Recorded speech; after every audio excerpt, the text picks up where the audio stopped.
Okay, this is the thing on Galatians, is trust Jesus.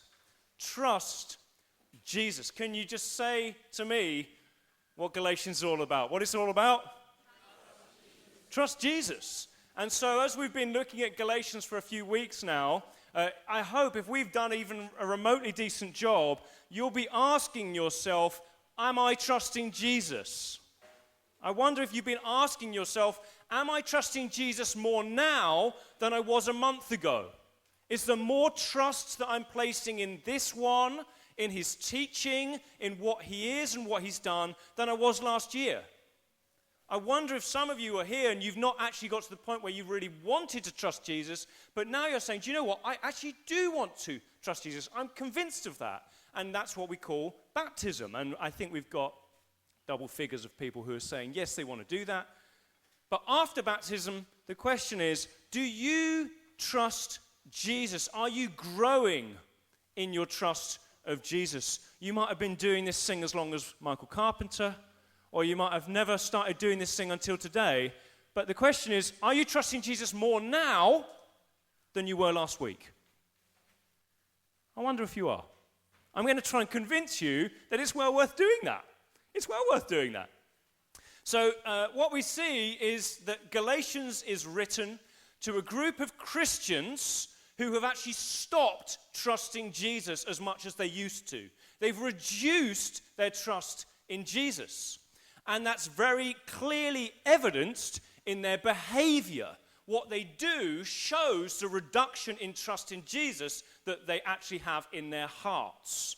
Now, Jesus is the one preached by Paul, is the one that we find in this book, which is the Bible, the New Testament.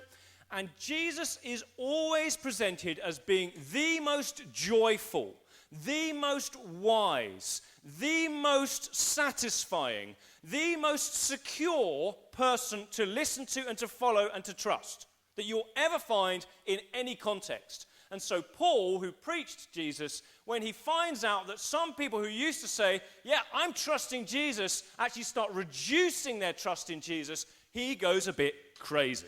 He's like, come on, like, what are you doing? So language that we've used, Leon, I thought was amazing last week, spoke about wings. What wings are you living under? The wings of protection, the wings that take you in places. What are you living under? What are those wings? Or if we have centered set language, which we used a couple of weeks ago, which I know some of you love, especially if we could just go on to the next one, if you're a little bit more focused on the sciences and maths, or even art. The question is, what's the trajectory? What's the center of your life that you're pursuing? What is the trajectory of your life? Are you saying, I want to find more of Jesus, pursue him more, discover more of him, or is there something else that's actually truly at the center of your life? So Paul is saying this, to live constantly having your trajectory changed by others. You walk into a room and somebody convinces you, hey, this is the thing to live for, or this is what really counts, or this is what you should trust in. You're walking this way towards Jesus, and a voice comes along, and you start to think, oh, I'll just now head over here. And then he's like, no. Keep yourself on the trajectory towards Jesus in every context, at every time. And the language that he uses in the passage we're going to look at today is a language of slavery and children.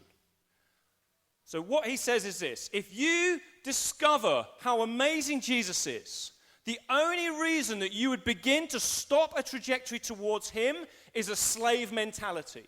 You enslave yourself to the voices of other people in the room. The loudest voice in the room, you think, I should listen to them. I probably should listen to them. You start to listen to them, and you start to, like a slave, do what they say. And he's like, you're not a slave. You're a child. Children listen to the voice of their father. They trust their father. They pursue their father. So let's see how he says this. What I am saying is that as long as an heir, that's you, you're an heir, not a hair. Some of us, we'd love that to be true, wouldn't we? Yeah. But an heir, just say to the person next to you, you're an heir. You're an heir But as long as you're underage, listen to this, you are no different from a slave. Wow. Even though you're an heir, because you're underage, you're no different from a slave, even though you own the whole estate. That's shocking. This is amazing. The heir is subject to guardians and trustees until the time set by his father. So also, when we were underage, we were in slavery under the elemental spiritual forces of the world. But when the set time had fully come, God sent his Son, born of a woman, born under the law, to redeem those under the law, that we might receive adoption. Are we getting this? Adoption. Go back. Too far on. Yeah, have we got it? Have I not put it all on the screen? The time set fully come, God sent his Son, born of a woman, born under the law, to redeem those under the law, that we might receive adoption to sonship, because you are his sons or his children. God sent the Spirit of his Son into our hearts, the Spirit who calls out, Abba, Father.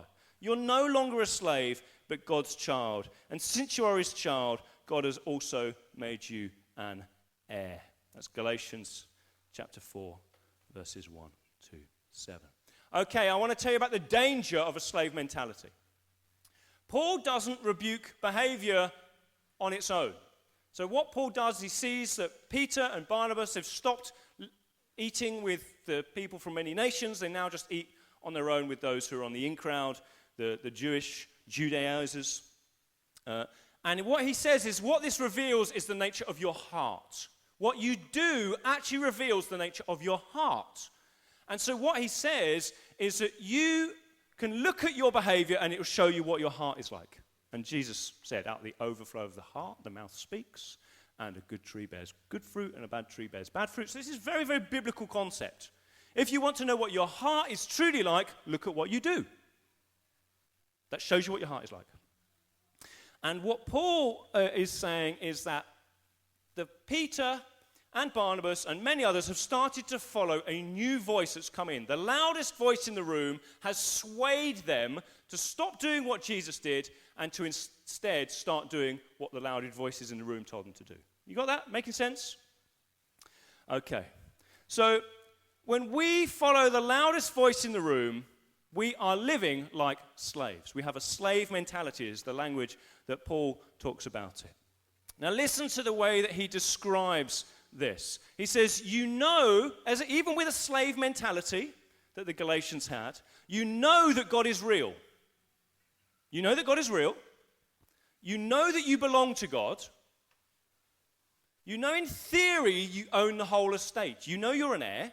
You know in theory you will inherit the whole estate. So you know God's real. You know you belong to him. You know in theory you're an heir, that you will own the whole estate. But you feel no different to a slave. You feel no different to a slave. Or in other language, you feel you're underage. You feel like I'm just a child who hasn't yet come to the place where I'm able to do what is promised to me. Well, in theory, this is what I am. But in practice, this is not what I feel. You get the difference? And so you live under fear and under the influence of voices who tell you this is what you have to do in your situation, which Paul calls the elemental forces, spiritual forces of this world. And I would say that of all the different things that I see going on in people's lives who follow Jesus, this is actually one of the things we see over and over and over and over again. In theory, God loves me. In theory, I'm forgiven for my sins. In theory, God is for me. In theory, if I follow God and step into all he has, that would be the best use of my life. But in practice, I feel like I step into rooms and I'm intimidated. I feel insecure. I feel like I don't know who I am. I feel like I'm still have shame and guilt for my sin. And this has been a problem for Christians throughout all of history. And what Paul is seeking to do is to say, look, shift the attitude of your heart from thinking of yourself as somebody who has to obey whatever voice comes in to only hearing and trusting Jesus. Just trust Jesus. So let's get into this a bit more. Verse 2, diagnosing the slave mentality. Fundamentally, what is it to have a slave mentality, according to Paul? It is this: you feel like you do not belong. You feel like you do not belong. So verse 2 of chapter 4 says, you have to obey guardians until you reach whatever age your father has set. And so if you think about it, if you have to obey a guardian, what you realize is has anybody ever had a guardian? I've never had a guardian, but you maybe like in some context you have a teacher who looks after you. You have somebody who's your boss or whatever and you realize that that person has power to determine what happens to you. They have over you the ability to define you. So your teacher can say, well, you did really bad in school this year, and, I'm going to speak to your parents about it. Or, you see, like they have a power over you. The guardian has a power over you. So you step into relationship with them with a fear for your reputation. What other people think of you really matters. Your reputation, you're worried. Because these guardians, they actually sit over me. And so they can define my identity. They can define my value. And so what you find is I wonder if you've ever done this. You walk into a room, and one of the first things you think is, do I fit in? What do other people think of me in this space? I wonder, am I going to do something that's going to make me stand out looking foolish? What could I do in this room that would make me seem impressive to the other people? Because if I get the guardians, the people in the room, the voices, if the loudest voice in this room says I'm impressive, then everybody will think I'm impressive. So you walk into the room and your antenna is, who's the loudest voice in the room? And what can I do? What can I do to get their approval? Or have you ever done this? You've left a room, you're at home, maybe at night, and you go over the conversations that you had. Why did I say that? Why did I say that thing? Now they're going to think that I'm like this, and they're going to think badly of me and my reputation. Why did I say that thing? Why did I do that? Your nightmare is that people think badly of you because you believe their opinion can make or break you. You believe their opinion can make or break you in a way that is fundamentally who you are at your core. So, generally speaking, you conform to the loudest voice. You conform to the loudest voice. What's the loudest voice in this room? They say, don't go over here. They say the center, the thing that really counts, is over there. So I will conform to do what they say, because then they'll say, hey, great job, Tom. Hey, I love what you're doing, Tom. Hey, you're really great. You are a guy who we love. And this is what Peter and Barnabas did. They followed Jesus. They accepted and welcomed people from all nations. But people come along. The loud voice in the room says, how could you eat with sinners like that? If you really knew God, you would not eat with sinners like that. You would only eat with people who've been devoted to God from birth. You'd only eat with the Jewish people eating Jewish food. And so what do? They listen to the loudest voice in the room. Because they think the reputation before these people would make or break them. Paul says, and that's not only Peter, the Galatians are doing this as well. So that's an example from Antioch that Paul uses. It's just a very helpful illustration. The Galatians are doing the same thing. So how are you redeemed from this? What does God say? Are you in this place? Now, I must admit, I regularly find myself in this place. Insecure, trying to win approval from others, worried that they might think badly of me, going over, why did I say that? Why did I do that? There's two things that Jesus gives to us. That when the set time had fully come, verse 4, God sent his Son, born of a woman, born under the law to redeem those under the law. Say redeem. Redeem those under the law, that we might receive adoption. Say adoption. Adoption to sonship, or to being a child. In Paul's day, being a son was different from being a daughter. In our day, it isn't. So we can say to being a child. So you were purchased by God. When Jesus died, he purchased you from sitting under a guardian any longer. Okay, so look, here's an example. Let's have Leslie. Can stand. And Leslie is my guardian. Come and stand here. And sometimes it feels like she is. Yeah. Now, when she is my guardian, actually her opinion of me dictates who I am, right? Like she can say, go over there and do this, or go over there and do that, or good boy, or bad boy. She's my guardian, right? Now, when Jesus comes in, let's have, Lara, would you come and be Jesus for us? Jesus is going to come in. And Jesus is going to pay my guardian redemption money. So just, whatever. Oh, look at that. Perfect. A tissue. That's about what I'm worth. And so she pays the guardian. Now the guardian disappears, right? And now Jesus is my guardian. Because he's bought me. You see? He's bought me. And Jesus, whatever Jesus says is good, I think. Loving the people. Thank you I'm going to say thank you, Lara. So the cross, this, bought you. You are no longer, if you've said yes to this, you are no longer under the guardianship of anyone. Jesus alone owns you. Now, what happens is, Leslie will sit there and shout, hey, hold on a minute, I don't like what you're doing. And what you can do is start to listen again to who used to be your guardian. And Jesus says, no, just listen to me. I've redeemed you. Say redeemed. The second thing is you are adopted. You're adopted. So you're welcomed into the family. Adoption is a permanent shift. Adoption happens once and it can't be undone. For the rest of eternity, you are adopted by God. And as an adopted child of God, you have full entitlement to everything in his house. Full entitlement. He's adopted you.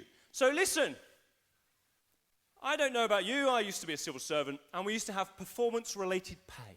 Anyone get performance-related pay? Yeah? You know that at the end of the year, somebody fairly arbitrarily is going to have a quota. They're going to decide that you can give this number of people, like, really good, this number of people good, and this number of people, like, okay, because we can't say anybody's bad, so okay, and then maybe one or two where you're like, no, awful, right?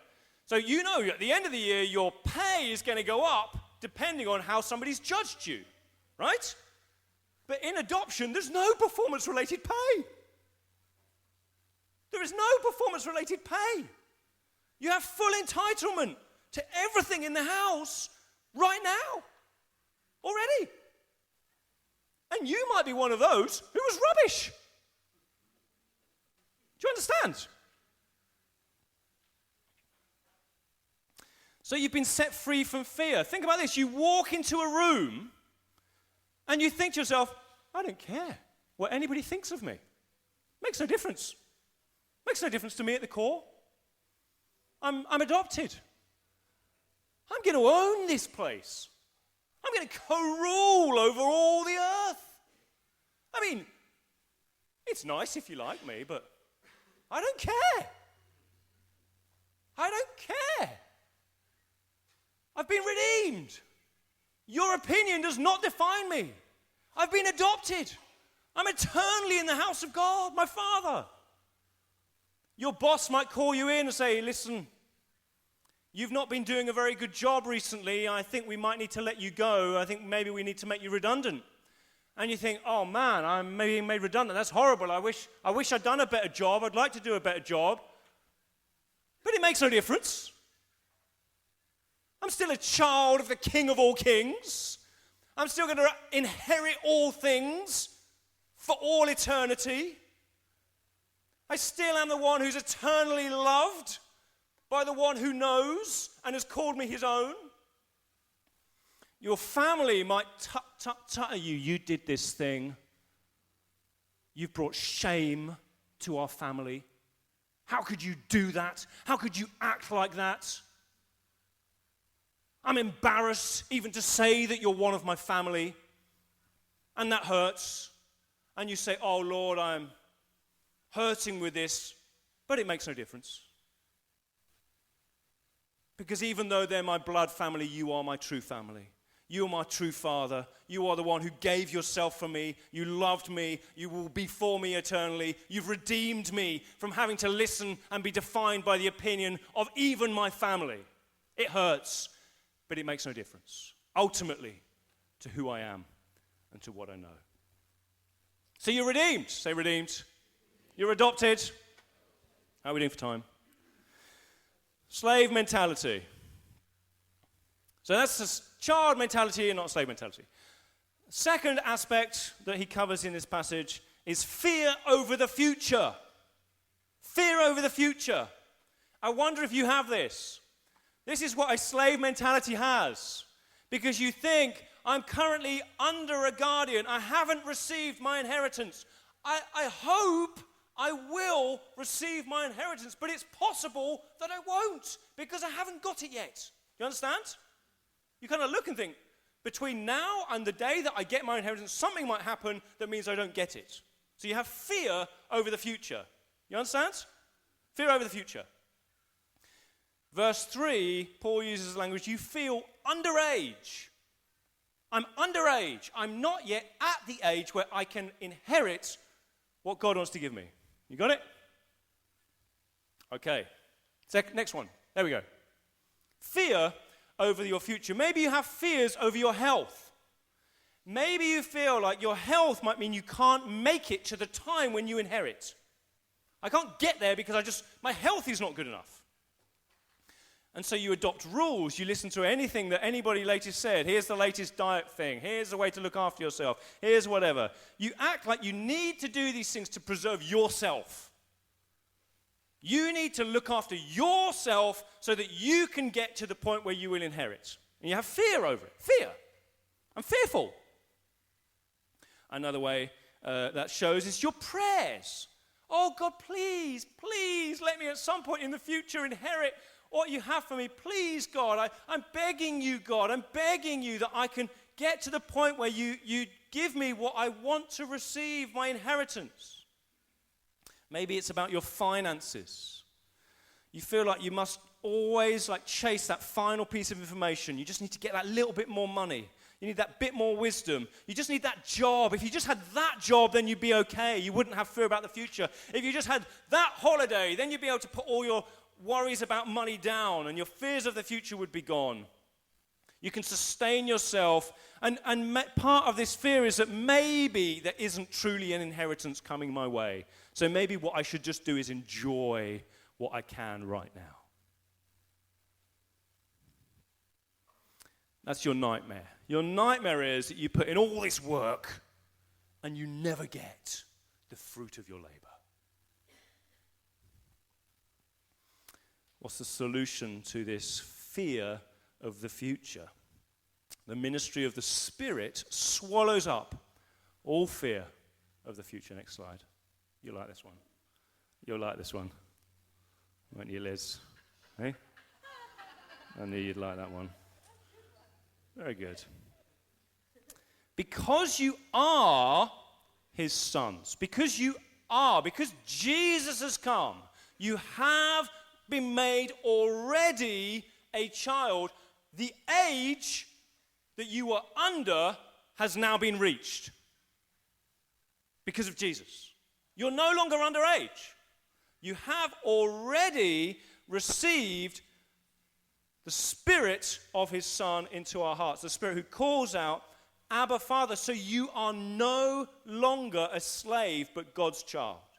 And since you are his child right now, God has also made you an heir. So because of what Jesus did, he shifted that you were underage, but you're no longer underage. Now you are of age, and you are now a child who is receiving your inheritance already from God. Already. The problem was what our hearts really trusted, so God sends the Spirit of his Son into our hearts to soothe our fearful hearts. So how does this work? Well, previously, in order to have confidence in the future, we had to trust our guardian. We had to trust ourselves that we wouldn't mess it up. But now, because God himself, the Father, has sent the Spirit of the Son into your hearts, you already have direct connection to God. You already have direct connection to him. And so he soothes your fearful hearts. The Spirit says to you, it's okay. Don't be afraid. It's okay. You already are of age. You're already a child. Do not be afraid. The Spirit helps you know and feel profound connection directly to God. Now, just if you're theologically minded, as some of you are, this is just one of those amazing verses where you get all three members of the Trinity within like 5 words. So just catch this one, because if anybody ever says, especially if you're talking with Muslims, they say, oh, what's this thing about the Trinity? Well, look. God, which is always what Paul calls the Father, sent the Spirit of the Son into our hearts, so that we, by the Spirit who's in our hearts, through the Son, because of what he's done, we can now say, Abba, Father. Okay, so you got all three playing on. So what it means for you right now is you already have access to the whole of God. The whole of God. There's nothing you need to do to qualify to really know God.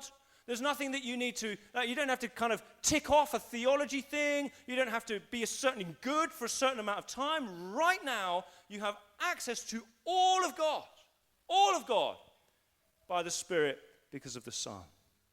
So if you know this, you'll walk with a spring in your step into every room, into every space. Wow, I know the whole of the Creator. I know him, all of him. He's shown himself to me. He loves me. In fact, he lives inside of me. You have I'm walking towards him. The trajectory of my life. I'm trusting him. That's who I am now. You feel it. You have what we used to call blessed assurance. Say blessed assurance. Jesus is mine. He is. Blessed assurance. So you know, this is what blessed assurance is. Your future does not depend on you. Doesn't depend on you. Isn't that just the most liberating thing? It does not depend on you. All your future depends on is you looking at the God who sent his Son that you may receive his Spirit, so you may know him with you, helping you. Just keep yourself on him. That's all it depends on you, just that bit. And then he safeguards you. He gives you assurance that he will watch over you. He will be with you. Your health, if you're sick now, you may even die. He'll raise you from the dead. You'll be with him forever. If you're fearful of money, he said, do not worry about money. I will watch over you. I'll care for you. I'll protect you. You'll have food and clothes. Now, there'll be lots of stuff you may or may not get.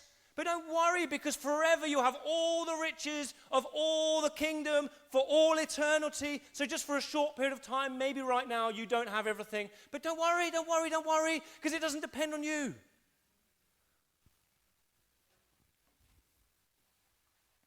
What else have we got? If you know this, Abba, Father, if you get how incredibly awesome God is, how he lived for all time, unchanging, not even remotely threatened or fazed by any evil, he's secure on his throne for all eternity, the greatest, wisest, mightiest, this God says to you, I'm your friend. You can call me Abba. I love you. I'll be here for you at any moment, at any time. If you feel that, if you really know that, if the Spirit reveals that to you, You'll sit there and you think, I'm the richest woman on this planet. I'm the richest man in this room. For years, I used to walk into rooms and try and think, who's the richest? Who's the most successful? Who do I need to beat in this room to feel good about myself? Who's the most popular? Who's a celebrity I need to get alongside or follow or learn from in order to get to that point? And then suddenly you're like, oh, I'm the richest man. None of you have got anything that I'm envious of. None of you. I can't remember the last time that I walked into a room and thought, oh, just if only I was like them. I can't remember it. The riches of the gospel is that you have it all already in your Father who loves you. You're like a jar of clay, and yes, I am like a jar of clay, and I often think, oh, what an idiot, I did that, and what? But it doesn't matter, because there's riches. I've got the greatest riches of ever. Oh, this King, this God has loved me and gave himself up for me. How do you press into this, just to finish? How are we doing? 1:45, need to finish. Number one, trust Jesus and stick to his gospel. Next slide. You have been crucified with Christ. You no longer live, but Jesus lives in you. The more you push into that, the more you will know how much God loves you, how full his riches are for you, his delight over you. Repentance, faith, the flood, the dove, the voice from above. Get some flood in your life. Repent of some stuff. Get some dove in your life. Invite more of the Spirit. Get some of the voice from above in your life. Read the book. Trust Jesus. Trust Jesus. Trust Jesus. Trust Jesus. Trust Jesus. And the second thing, look and listen to others who are trusting Jesus. Now, I've got to tell you, I think small groups are just so underrated. So underrated. You get to see what life is like for other people who are trusting Jesus. And actually, you know, the reality is that sometimes all of us feel a bit like, oh, just there's this other voice, and I'm thinking of following this other voice. And sometimes you just feel, I'm on the right track, God. I just feel like I want to follow you. I want to trust you, Jesus. And it would be, every month I have this thing, oh, God. And then I just sometimes will just look at the faces and think of some people in this church. And just click onto the next slide. I couldn't even fit them all on this slide. There's so many in this room who you just deeply inspire me to trust Jesus. Because you live it. You trust Jesus. And small group is where somebody whose face you see and maybe recognize, whose name you maybe even know, you hear their story. You find out they trusted Jesus through something quite similar to what I'm going through, and it inspires you. It inspires you. And sometimes you meet people very, very different from yourself, and you're so inspired by their trust of Jesus. Can I just mention 3 people particularly? I think we've all been inspired by Keris, have we not? Just the way, I know this is embarrassing for you, but I love to do this. Just the way in the midst of the death of a husband to trust Jesus. That's when you know when it really counts, right? I look at that and I think, oh God, let me be like that. Let me trust like that. Let me navigate the really most awful things of life like that. And every time I just sit and, I'm not saying that she's a superhero, but when I sit and listen and chat, I think, yes, this is life, isn't it? This is what it is to live. A hero of mine, who I do tell her this fairly regularly, but probably not regularly enough, is Sarah Gandhi. Isn't she not? I'm going to make you stand, Sarah, just because I want to. Come on. Come on. Now, If you don't know her, you should get to know her.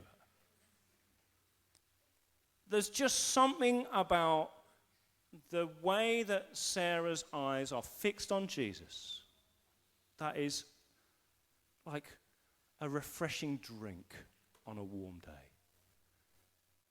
It's like a warm coat when you're out in the cold.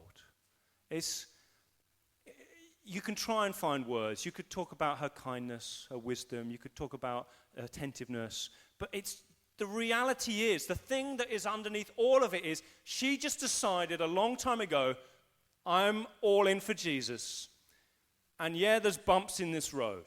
And yeah, there's days where my prayers don't seem to be answered like I want. And yeah, there's moments where I don't know, maybe she doubts, I'm not sure. But I'm on this, and I'm on this, and I'm on this. And that is one of the most attractive things that you can ever see. And finally, if I may, is Sal in here? Oh, yes, he is. Come on, you can stand.